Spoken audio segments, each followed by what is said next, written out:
Bidadi township ಯೋಜನೆ ಇದು ರಾಜಕೀಯ ಮಹಾಯುದ್ಧದತ್ತ ತಿರುಗಿಬಿಟ್ಟಿದೆ. ರೈತರು ಒಂದು ಕಡೆ ಸಿಡಿದಿದ್ದಾರೆ, ವಿಪಕ್ಷ ಪಡೆ ಕಾಂಗ್ರೆಸ್ ವಿರುದ್ಧ ಅಬ್ಬರಿಸ್ತಾ ಇದೆ. ಕೂಡಲೇ ಅಲರ್ಟ್ ಆದಂತಹ ರಾಜ್ಯ ಸರ್ಕಾರ ಮತ್ತೊಂದು ಹೊಸ ಪ್ಲಾನ್ ಮಾಡಿದೆ.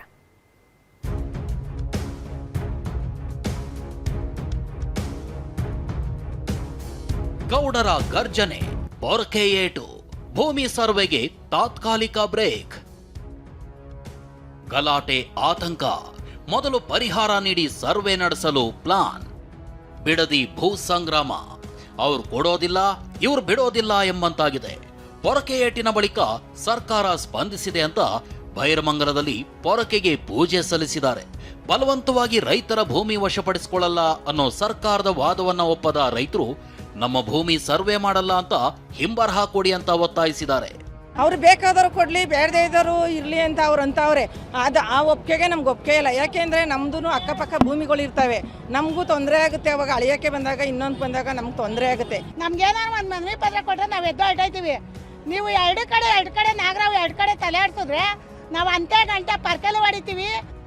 ರೈತರ ಎಚ್ಚರಿಕೆ ಮತ್ತು ಪೊರಕೆ ಏಟಿನ ಬಳಿಕವೂ ಸರ್ವೆ ಕಾರ್ಯ ನಡೆಸಿದ್ರೆ ಗಲಾಟೆಯಾಗೋ ಸಾಧ್ಯತೆ ಇದೆ ಅನ್ನೋದನ್ನ ಅರಿತಿರೋ ಸರ್ಕಾರ ಸದ್ಯಕ್ಕೆ ಸರ್ವೆ ಕಾರ್ಯಕ್ಕೆ ಬ್ರೇಕ್ ಹಾಕಿದೆ. ಮೊದಲು ಪರಿಹಾರ ನೀಡಿ ಬಳಿಕ ಸರ್ವೆ ನಡೆಸೋ ಪ್ಲಾನ್ ಹಾಕೊಂಡಿದೆ. ಆದ್ರೂ ಎರಡನೇ ಹಂತದ ಅಂತಿಮ ಅಧಿಸೂಚನೆ ಹೊರಡಿಸಿರೋದು ರೈತರ ಆಕ್ರೋಶಕ್ಕೆ ಕಾರಣವಾಗಿದೆ. ಕೊನೆಗೂ ಹೋರಾಟದ ನೆಲ ಬಿಡದಿಗೆ ಬಿಜೆಪಿ ನಾಯಕರ ಭೇಟಿ. ಬಿಡದಿ ಭೂ ಸಂಗ್ರಾಮದ ವಿಚಾರದಲ್ಲಿ ಕೊನೆಗೂ ಬಿಜೆಪಿ ನಾಯಕರು ಅಖಾಡಕ್ಕೆ ಧುಮುಕಿದ್ದಾರೆ. ಪೊರಕೆ ಕೇಸ್ನಲ್ಲಿ ಎಫ್ಐಆರ್ ದಾಖಲಾಗಿರೋ ರೈತರ ಮನೆಗೆ ಭೇಟಿ ನೀಡಿ ರೈತರಿಗೆ ಧೈರ್ಯ ಹೇಳಿದ್ದಾರೆ. ಬಳಿಕ ಮಾತನಾಡಿದ ಅಶೋಕ್, ಬಿಡದಿ ರೈತರಿಗೆ ಕಾನೂನು ಬೆಂಬಲ ಕೊಡ್ತೀವಿ ಅಂದಿದ್ದಾರೆ. ಬಿಡದಿಯಲ್ಲೂ ಗ್ರಾಮ ವಾಸ್ತವ್ಯ ಮಾಡಲು ಬಿಜೆಪಿ ಚಿಂತನೆ ನಡೆಸುತ್ತಿದೆ. ಜೊತೆಗೆ ಬೆಂಗಳೂರಿನ ಫ್ರೀಡಂ ಪಾರ್ಕ್ನಲ್ಲಿ ಪ್ರತಿಭಟನೆ ನಡೆಸಲು ನಿರ್ಧರಿಸಿದೆ. ಪೊಲೀಸರೇನಾನ ಬಂದು ಅವ್ರ ಮೇಲೆ ಮೈ ಮುಟ್ಟಿದ್ರೆ ಹುಷಾರ್, ಮುತ್ತಿಗೆ ಹಾಕ್ಬಿಡ್ತೀರಿ. ನಿಮ್ಮ SP ಆಫೀಸ್ ಇರ್ಬೋದು, ಪೊಲೀಸ್ ಸ್ಟೇಷನ್ ಮುತ್ತಿಗೆ ಹಾಕ್ಬಿಡ್ತೀರಿ ನಿಮ್ಮ ಪೊಲೀಸ್ ಸ್ಟೇಷನ್. ಬೆಂಗಳೂರಿನ ಫ್ರೀಡಂ ಪಾರ್ಕ್ ನಲ್ಲಿ ಕಾಂಗ್ರೆಸ್ ಸರ್ಕಾರದ ರೈತ ವಿರೋಧಿ ಧೋರಣೆ ವಿರುದ್ಧ ಬೃಹತ್ ಪ್ರತಿಭಟನೆಯನ್ನು ಕೂಡ ಹಮ್ಮಿಕೊಂಡಿದ್ದೇವೆ. ಇನ್ನು ಬಿಡದಿ ಟೌನ್ಶಿಪ್ ವಿಚಾರದಲ್ಲಿ ಪೊಲಿಟಿಕಲ್ ವಾರ್ ಜೋರಾಗಿ ನಡೀತಿದೆ. ಡಿಕೆಶಿಯನ್ನ ಸಿಎಂ ಆಗಿ ಜನ ಒಪ್ಪೋದಿಲ್ಲ ಅಂದಿರೋ ಕುಮಾರಸ್ವಾಮಿ ಹೇಳಿಕೆಗೆ ಚಲುವರಾಯಸ್ವಾಮಿ ತಿರುಗೇಟು ನೀಡಿದ್ದಾರೆ. ನೀವು ಸ್ವಂತ ಬಲದಿಂದ ಸಿಎಂ ಆದ್ರ ಅಂತ ಪ್ರಶ್ನಿಸಿದ್ದಾರೆ. ಮಿಸ್ಟರ್ ಡಿ.ಕೆ. ಶಿವಕುಮಾರ್, ನಾನು ನಿಮ್ಮನ್ನು ಮುಖ್ಯಮಂತ್ರಿ ಅಂತ ನಾನು ಹೇಳಕ್ ಸಿದ್ಧವೇ ಇಲ್ಲ. ಈ ರಾಜ್ಯದ ಮುಖ್ಯಮಂತ್ರಿ ಅಂತ ಬಹುಶಃ ಜನವು ಇನ್ನೂ 170 ಭಾಗ ಜನ ಅಕ್ಸೆಪ್ಟ್ ಮಾಡ್ಕೊಂಡಿಲ್ಲ ನನ್ನ ಅಭಿಪ್ರಾಯದಲ್ಲಿ. ಇವರು ಇಲ್ಲಿವರೆಗೆ ಮುಖ್ಯಮಂತ್ರಿ ಆಗಿದ್ರಲ್ಲ, ಇವರು ಸಂಪೂರ್ಣ ಡೆಮಾಕ್ರಸಿನಲ್ಲಿ 120 ಜನ ಗೆದ್ದ ಮುಖ್ಯಮಂತ್ರಿ ಆಗಿದ್ರೆ ಇವರು. ಕುಮಾರಸ್ವಾಮಿಗೆ ಸವಾಲ್ ಹಾಕಿದ ಮಾಜಿ ಸಚಿವ ಚಲುವರಾಯಸ್ವಾಮಿ, ಡಿಕೆಗೆ ಟೀಕೆ ಮಾಡ್ತೀರಿ ಅಲ್ವಾ, ಮೈತ್ರಿ ಬಿಟ್ಟು ಏಕಾಂಗಿಯಾಗಿ ಗೆದ್ದು ತೋರಿಸಿ ನೋಡೋಣ ಅಂದಿದ್ದಾರೆ. ಇಷ್ಟಾದ ಮೇಲೆ ಈಗ ಅಲಯನ್ಸ್ ಇಟ್ಕೊಂಡು ಹೆಂಗ್ ಹೋಗ್ತಾರೆ? ಬಂದು ಹೊರಗಡೆ ಒಂದ್ಸಲಿ ತೊಡೆ ತಟ್ಟಬೇಕಲ್ಲ ಅವರು. 100% ಗೆಲ್ಲು ಅಂತ ಹೇಳವ್ರೆ. ನೋಡೋಣ, ಅದನ್ನು ಮುಂದೊಂದು ದಿನ ಇನ್ನೂ ಸಾಯಲ್ಲ ಸುಲಭವಾಗಿ ಬದುಕಿರ್ತೀನಿ. ಬಹುಶಃ ಕರ್ನಾಟಕ ನಾಡಿನ ಜನತೆ ಅವರೇನ್ ನನಗೆ ಚಾಲೆಂಜ್ ಮಾಡಿದ್ದಾರೆ, ಆ 120 ಗೆದ್ದು ತೋರಿಸಿ ಅಂತ ಹೇಳಿ ತೋರಿಸ್ತಕ್ಕಂಥ ದಿನವೂ ಬರುತ್ತೆ. ಡಿಕೆಶಿ ನೋವಿನಿಂದ ಮಾತನಾಡಿದ್ದಾರೆ. ಆದ್ರೆ ಕಠಿಣ ಹೃದಯ ಇದ್ದವರಿಗೆ ಎಲ್ಲಿ ನೋವಾಗುತ್ತೆ ಅಂತ ಕೇಂದ್ರ ಸಚಿವ ಕುಮಾರಸ್ವಾಮಿ ಟೀಕಿಸಿದ್ರು.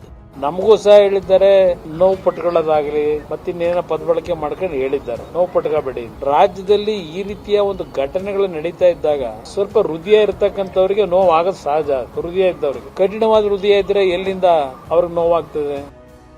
ಲ್ಯಾಂಡ್ ಅಲೋಕೇಶನ್ ಅಲ್ಲಿ ಕಮಿಷನ್ ಪಡೆದಿದ್ದಾರೆ ಅಂತ ಕುಮಾರಸ್ವಾಮಿ ಆರೋಪ ಮಾಡಿದ್ರು. ಇದಕ್ಕೆ ತಿರುಗೇಟು ಕೊಟ್ಟ ಸಚಿವ MB ಪಾಟೀಲ್, ಇದರಲ್ಲಿ ನಿಮ್ಮ ವ್ಯಕ್ತಿತ್ವ ತೋರಿಸುತ್ತೆ ಅಂದಿದ್ದಾರೆ. MB ಪಾಟೀಲ್ ಕೂರಿಸ್ಕೊಂಡಿದ್ದೀರಿ. MB ಪಾಟೀಲ್ದು ಗೊತ್ತು ನಮಗೆ. MB ಪಾಟೀಲ್ ಅಲ್ಲ ಸತ್ಯಶೋಧನಾ ಸಮಿತಿಯಲ್ಲಿ ಇದ್ದಿದ್ದು. ಅವತ್ತು ಸತ್ಯಶೋಧನಾ ಸಮಿತಿ ಚೇರ್ಮನ್ ನಿಮ್ಮ HK ಪಾಟೀಲ್ರು.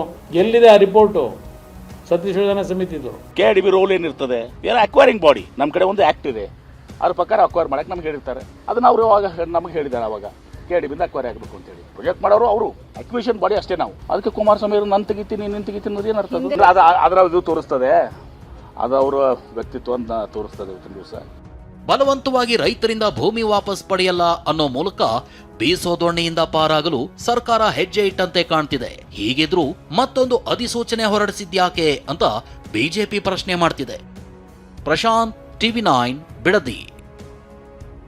ಇನ್ನು ವಿಪಕ್ಷಗಳು ಇದನ್ನು ಅಸ್ತ್ರ ಮಾಡಿಕೊಂಡಿದ್ದು ಬಿಡದಿ ಟೌನ್ಶಿಪ್ ಯೋಜನೆಗೆ ವಿರೋಧಿಸಿ ಫ್ರೀಡಂ ಪಾರ್ಕ್ನಲ್ಲಿ ಬಿಜೆಪಿ ಪ್ರತಿಭಟನೆ. ಬಿಜೆಪಿಯ ಸಂಸದರು, ಶಾಸಕರು, ಪ್ರಮುಖ ನಾಯಕರು ಈ ಪ್ರತಿಭಟನೆಯಲ್ಲಿ ಭಾಗಿಯಾಗ್ತಾ ಇದ್ದು, ರೈತರ ವಿರುದ್ಧ ಏನು ಕೇಸ್ ಹಾಕಿದಾರಲ್ಲ ಆ ಕೇಸನ್ನ ವಾಪಸ್ ತೆಗೆದುಕೊಳ್ಬೇಕು ಅನ್ನೋದು ಪಟ್ಟು. ಬಿಡದಿ ರೈತರು ಕೂಡ ಈ ಪ್ರತಿಭಟನೆಯಲ್ಲಿ ಭಾಗಿಯಾಗುವಂತಹ ಸಾಧ್ಯತೆಗಳು ಕಂಡು ಬರ್ತಾ ಇದೆ. ಅಧಿಕಾರಿಗಳು ಬಂದಂತ ಸಂದರ್ಭದಲ್ಲಿ ಅವರಿಗೆ ಪೊರಕೆ ಸೇವೆ ಮಾಡಿ ಸರ್ವೆ ಮಾಡೋ ಹಾಗಿಲ್ಲ ಅಂತ ಹೇಳಿ ಗುಡುಗಿದ್ರು ರೈತರು. ಇದಕ್ಕೆ ಸಂಬಂಧಪಟ್ಟಂತೆ ಕೇಸ್ ದಾಖಲಾಗಿದೆ. ಆ ಕೇಸನ್ನ, ರೈತರ ವಿರುದ್ಧದ ಕೇಸನ್ನ ವಾಪಸ್ ಪಡಿಬೇಕು ಅನ್ನುವಂತಹ ಪಟ್ಟಿನೊಂದಿಗೆ ಬಿಜೆಪಿ ಪ್ರತಿಭಟನೆಗೆ ಮುಂದಾಗಿದೆ. ಈ ಪ್ರತಿಭಟನೆಯಲ್ಲೂ ರೈತರು ಭಾಗಿಯಾಗುವ ಸಾಧ್ಯತೆ ಇದೆ.